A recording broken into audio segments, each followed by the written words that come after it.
Hello there and welcome to my channel. So I'm here with another Snapchat tutorial video. In this video I'll be showing you guys how you can turn on dark mode on Snapchat. So you can see I'm on the light mode. I'm going to show you guys how to turn on the dark mode on here in this video. Very simple and easy. So hop on your Snapchat and then move to your profile. Anyhow you get your profile is up to you.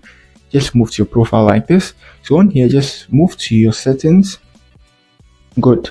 So on here let's scroll down and let's move to our app appearance. That's application appearance.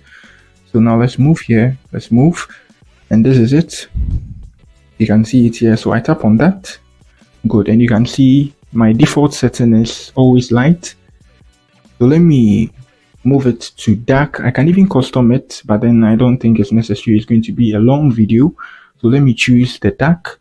So my snap would have to restart and then I'm good to go. So let me tap on that to restart it.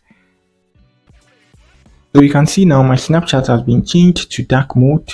Look, so everything is dark now. So that's it. Or now you can change your Snapchat from light mode to dark mode. You can even customize it if you have time, but then for time's sake in this video I'm just going to change it to the dark mode and then that's it.